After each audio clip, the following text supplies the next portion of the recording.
আচ্ছা, on time কখন ব্যবহার হবে আর ইন টাইম কখন ব্যবহার হবে?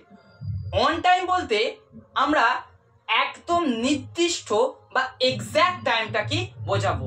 For example, the bus departs on time so don't be late.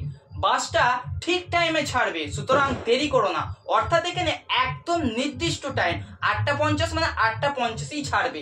তো সুতরাং এক্স্যাক্ট টাইমটাকে বোঝাতে আমরা অন টাইম ব্যবহার করব। আরেকটা এক্সাম্পল কি বলছে, she always reach office on time. সে সবসময় নির্দিষ্ট সময়ে অফিসে পৌঁছায়, অর্থাৎ একটু লেট করে না। আর ইন টাইম কখন ব্যবহার করব?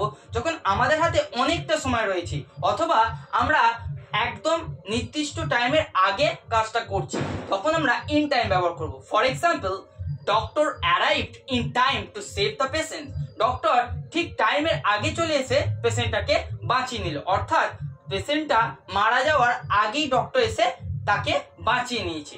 এখানে ওই জন্য ইন টাইম ব্যবহার হয়েছে। আরেকটা এক্সাম্পল কি বলছে, he was able to finish his project in time for the deadline. অর্থাৎ একদম সময় শেষ হয়ে যাওয়ার আগে সে কাজটা করতে সক্ষম হয়েছে।